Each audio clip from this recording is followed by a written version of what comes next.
Hello everyone and welcome to my YNR CBS Spoiler Today channel. Please hit the subscribe button and give this video a thumbs up. There are fights that leave a mark, and then there are moments that leave a scar so deep it rewrites the entire relationship from the ground up. What Summer just did to Phyllis and what she said right after is the kind of thing that doesn't get forgiven over a phone call and a cup of coffee. Alright, let's get into it. Because if you missed what just happened between Summer and Phyllis on Young and the Restless, I need you to understand that this wasn't just a dramatic argument that will blow over by next week's episode. This was a full on earthquake, the kind that changes the shape of the lead permanently. Summer slapped her mother, her own mother, and then looked her dead in the face and said six words that ripped apart every single layer of protection Phyllis had ever built around herself. I know everything you tried to hide. Six words, that's all it took. And the world these two women shared. It has never looked the same since. Okay, I need you to really picture this moment with me. Because the way it unfolded matters just as much as what actually happened. The slap came first. Sudden, sharp, the kind of sound that doesn't just fill a room. It empties it of everything else. And when it landed, time did something strange. It stretched. Summer stood there with her chest rising and falling too fast. Her hands still shaking, staring at the women she had loved and defended and chosen over and over again for her entire life. And across from her, Phyllis just stopped. Her head turned slightly from the force of it. But it wasn't pain that registered on her face, it was shock. Not the theatrical soap opera kind, the real kind. The kind that comes when your body hasn't yet caught up with what your brain is trying to process. Because Phyllis Summers, of all people, did not see this coming. And that alone tells you something massive. Think about who Phyllis is for a second. This is a woman who has always been three moves ahead of everyone else in the room. She reads people, she anticipates their reactions, she positions herself accordingly. That's not just a habit. That's survival instinct built over decades. So for her to be standing there completely blindsided, completely without a response, that's not just a dramatic beat. That's a seismic shift in the power dynamic of this entire relationship. And Summer, oh my goodness, let's really sit with Summer's side of this for a moment. Because she did not wake up that morning wanting to be the person who slapped her own mother. That is not who Summer Newman is. She's not a violent person. She's not someone who leads with her hands. She leads with her heart, which is exactly what made this so devastating to watch. The trembling in her hand wasn't just leftover adrenaline. It was the physical evidence of a woman who had just done something that shook her to her own core, even as she knew it needed to happen. And then the words came quietly, steadily, without flinching. I know everything you tried to hide. I want you to let those words land the way they landed in that room. Because they weren't thrown in anger the way you might expect after something like a slap. They were delivered with this terrifying, almost eerie calm that made them hit 10 times harder than if she would scream them. Because screaming would have suggested she was out of control. That calm said she was completely in control. That she had thought about this. That she had arrived at this moment with full clarity and zero uncertainty. And that is so much more frightening. Here is what we need to understand about how Summer got to this point. Because it didn't happen overnight. She had been piecing things together for days, possibly weeks, and every single time she found a new piece of the puzzle, she tried to put it back down. She tried to explain it away. She told herself she was misreading things, overreacting, letting her anxiety get the better of her, because that's what love does. It fights for the innocent explanation. It hunts for the version of the story where the person you love isn't actually the villain. Summer searched and searched for the version and she couldn't find it. Because it didn't exist. And when that final undeniable truth stared her in the face and refused to budge, she stopped running from it. She turned around and walked straight into it. And that walk led her directly to this confrontation. Phyllis tried to speak, of course she did. Her mouth opened, her lips parted. She reached for the words the way she always does, instinctively, reflexively, like someone reaching for a weapon they have always kept within arm's reach. But nothing came out, and I genuinely cannot stress enough how significant that is. This is Phyllis Summers. The woman has stalked herself through courtrooms, cover ups, collapses, and complete catastrophes. Words are her superpower, words are her armor and her weapon and her escape route, all at once. And in this moment, all of that was just gone. Summer had taken it away simply by knowing the truth, because you can't argue with someone who already knows everything. When Summer finally continued speaking, her voice broke just slightly, just enough to let you know that underneath all of that righteous, burning fury, there was a girl who was absolutely heartbroken. You lied to me. Not just once, not just about something small, about everything. About who you are, about what you have done. And here's the thing that gets me about that. She wasn't just talking about the specific secret that had been uncovered. She was talking about the entire architecture of her relationship with her mother. Every conversation, every memory, every moment of connection, all of it now had a question mark hanging over it. She wasn't just grieving the betrayal, she was grieving the life she thought she would live. Phyllis, to her credit, or maybe just out of desperation, finally managed to reach for Summer physically. She stepped forward, hands outstretched, instinctively trying to close the gap the way mothers do, and Summers recoiled, pulled back, and not gently either, like she's been burned, like even the proximity of her mother's hands felt dangerous now. And that single flinch, that involuntary step backward, communicated more than any monologue possibly could have. The distance between them wasn't just the few feet of floor separating their bodies. It was something immeasurable, something that couldn't be crossed by reaching out a hand. So Phyllis did what Phyllis always does when she's cornered. She went to the script, "I did it for you." And honestly, watching her say that, knowing what we know, I wanted to reach through the screen. Because the audacity of that line in that moment, and yet the tragedy of it too. Because I don't think she even believed it herself. When it came out of her mouth, it sounded hollow the second it hit the air, like a speech she would rehearsed for an audience that had already walked out of the theater. And Summer heard exactly how hollow it was.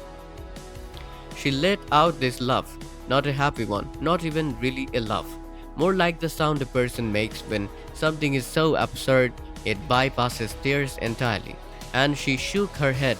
"No, you did it for you, you always do." And there it was, the real truth beneath all the other truths, because this wasn't actually about one lie or one secret. This was about a pattern, a lifelong, recurring pattern of Phyllis making choices that served Phyllis, and then wrapping those choices in the language of sacrifice and protection so they would be harder to challenge. And Summer had finally named it, out loud, without softening it, without leaving room for Phyllis to reframe it. That pattern was now sitting in the open air between them, impossible to deny, impossible to explain away.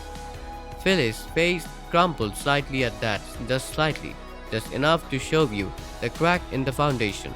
And she tried once more. "You don't understand," she said, her voice thinner now, more desperate, reaching for any handhold she could find. But Summer cut her off before she could even finish the sentence. And what she said next was the part that I think genuinely broke Phyllis more than anything else in the entire confrontation. "I defended you. I trusted you. I told everyone they were wrong about you. And all this time, they were right." Imagine being Phyllis in that moment. Imagine hearing that. Not just that you hurt your daughter, but that your daughter had been going to bat for you, standing between you and the people who saw you clearly, making herself look foolish in the process. All because she believed in you. And it was all for nothing? Because those people were right. They were right the whole time. That's not just a loss, that's a humiliation. That's something that cuts straight to the soul. The silence that followed was a different kind of heavy. It wasn't the charged electric silence of a fight still in progress. It was the hollow, echoing silence of something already over. The kind of quiet that sits in rooms after something irreversible has occurred. Summer let the tears fall then, and she didn't wipe them away, didn't turn her face, didn't do any of things we do when we are trying to hide the fact that we are crying. She just let them come because they were part of it. They were part of the truth. And if this whole moment was about truth, then she wasn't going to hide even that much of it. And then, barely above a whisper, she said it. I don't even know who you are anymore. 7 words this time, and every single one of them was a wound. Because here's the thing about Phyllis. She has gone through so much in her life and she has survived all of it. And a huge part of how she survived it was by controlling her own narrative, by deciding who she was and making the people around her believe it. Her identity isn't just important to her. It is her. It is things she protects above everything else. And to have her own daughter, the person whose love she valued above almost anyone else, look her in the face and say she no longer recognized her. That was the moment the last wall came down. He could see something physically give way in Phyllis, not a collapse. She didn't crumple to the floor, but something internal, something foundational, something that had been holding her upright through this whole confrontation finally stopped holding. And she reached for the one thing she had left, the one title that couldn't be taken away. I'm still your mother, she said quietly, almost like a prayer, as if those 4 words could somehow function as a breach over the enormous chasm that had just opened up between them. And Summer, steady now, heartbreakingly steady, shook her head and stepped back again. A mother doesn't do this. She said a mother doesn't destroy her own child's trust like this. And just like that, the word mother stopped being a comfort and started being a question. Something that needed to be re examined, re evaluated, re earned from the very beginning. Before she walked out, and this is the detail that absolutely wrecked me, Summer paused at the door just for a second, just long enough for you to see that she wasn't storming out in the blind rage. She was living in grief. There is a difference, and she said softly without turning around, you should have told me the truth. I deserved that much. And then she was gone. No dramatic exit, no final glance back, just absence, which is somehow worse than any dramatic exit could ever be. And Phyllis stood there in the aftermath alone, unable to move, unable to think clearly, just existing in the wreckage of everything she had just lost. The room pressed in around her, the silence actively accusing, replaying every word back at her with merciless accuracy. She raised her hand slowly to her cheek, not because it hurt, though it did, but because the physical reality of it tethered her to what had just happened, made it undeniable. This was real. Summer had been there, Summer had done this, Summer had meant every single word. Even Phyllis' default reflex, that immediate pivot toward damage control, toward the next move, toward the plan that was always already forming in the back of her mind.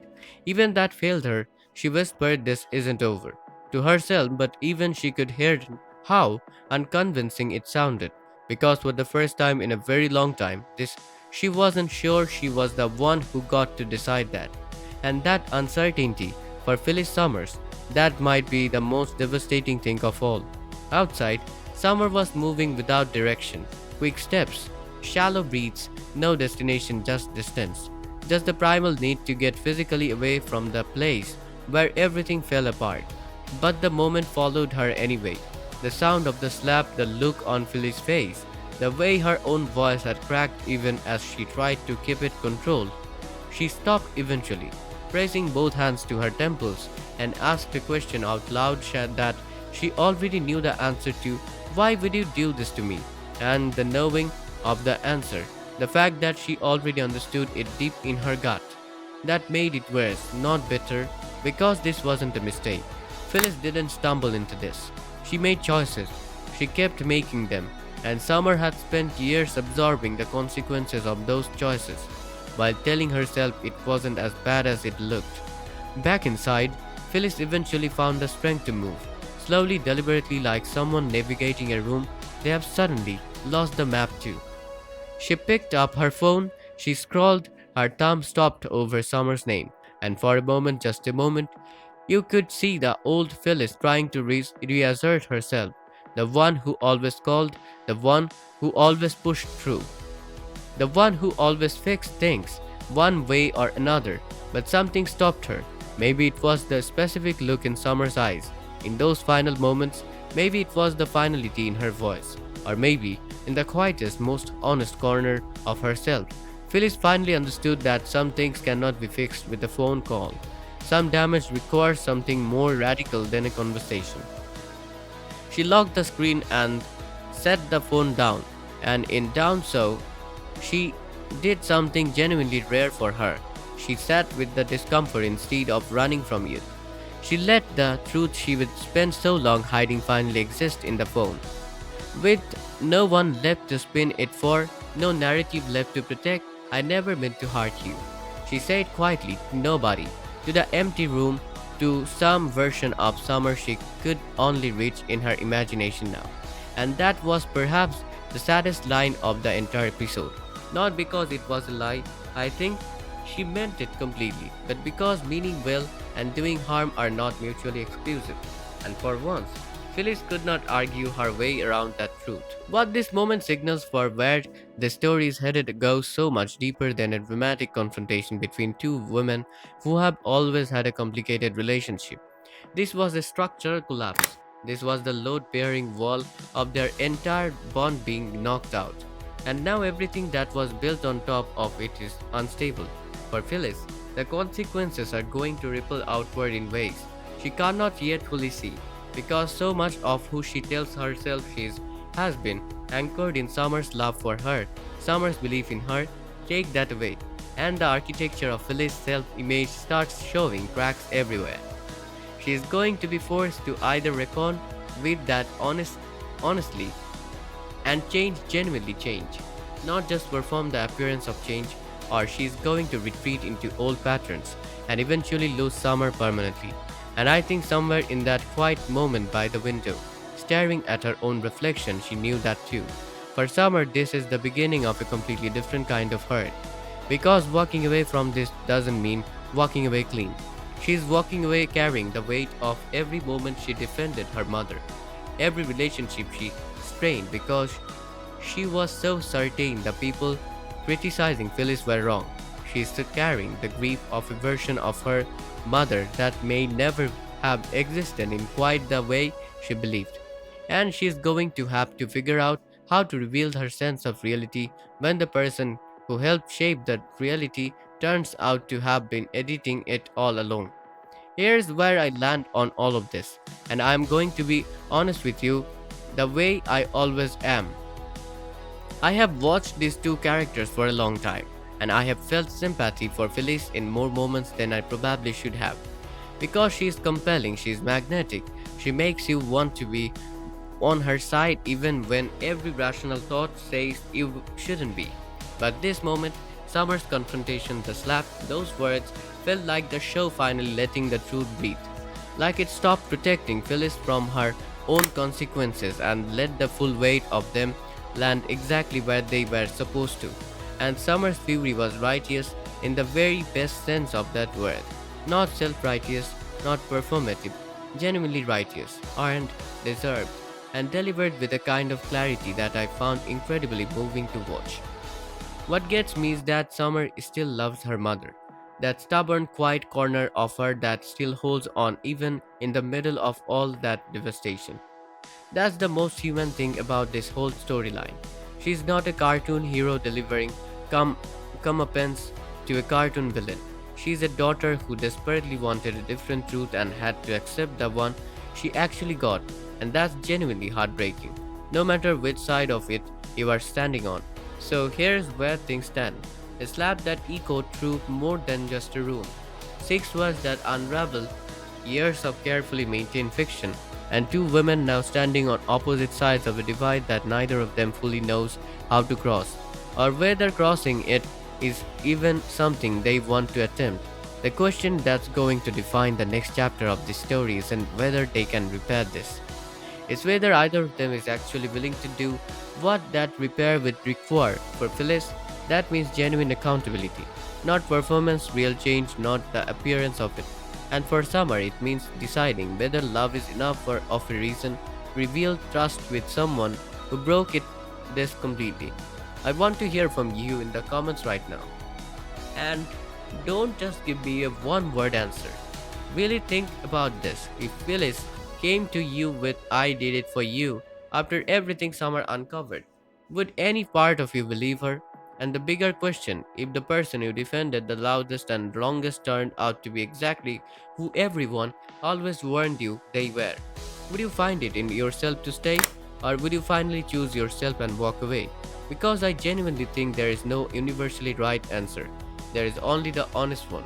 If you are riding the story out with me, hit that subscribe button right now and give this video a thumbs up. It tells me you want more of this, and trust me, I'm not going anywhere because something tells me the next chapter of Summer and Phyllis is not the quiet aftermath of an explosion. It feels more like the moment right before the second one goes off. Stay close, you do not want to miss what's coming.